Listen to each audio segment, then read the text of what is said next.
Fanno adesso i loro ingressi in campo le squadre. Match valido per la 14ª giornata della Serie A femminile eBay. Tutto pronto, va a Playdrup con il solito mancino dentro a cercare Kulashi che ci arriva, ma lontana. Ottimo l'angolo di Playdrup per l'inserimento sul secondo palo di Kulashi, e poi è Lipman ad allontanare il pericolo. Rizzon dentro in profondità a cercare Martinovic che controlla, poi prova con il destro, conclusione debole centrale.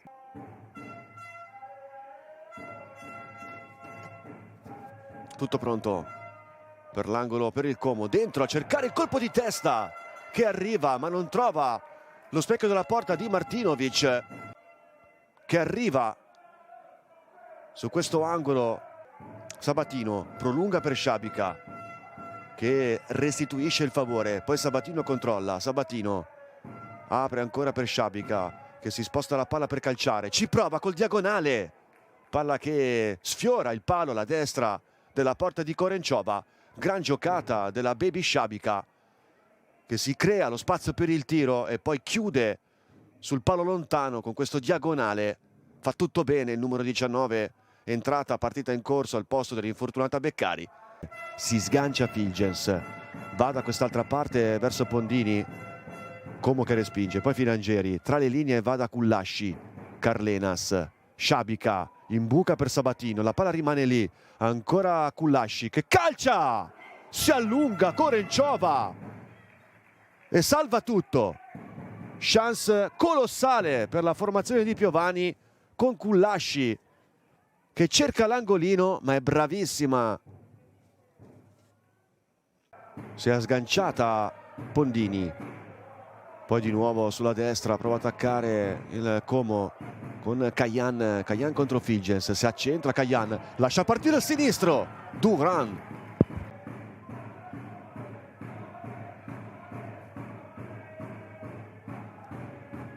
Kajan dentro a cercare il colpo di testa di Carlenas, di una compagna e colpisce col petto, quindi vediamo Lipman che forse copre la traiettoria per Carlenas. Esce Kulashi ed entra Lana Cleland.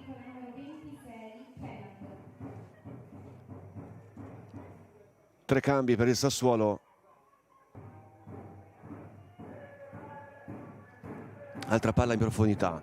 Qui sbaglia Lipman, favorisce il recupero palla di Cleland che la lascia Sabatino. Palla di ritorno per Cleland con il sinistro. E arriva al minuto numero 84 il gol della neoentrata Cleland che porta in vantaggio il Sassuolo.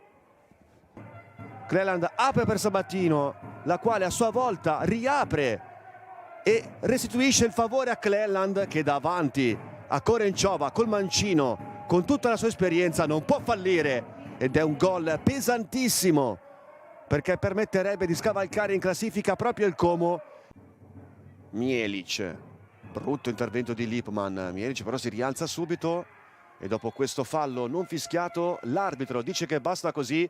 Finisce qua allo stadio Trabattoni di Seregno con il Sassuolo che vince per 1-0 grazie alla rete decisiva di Cleland e scavalca in classifica proprio il Como.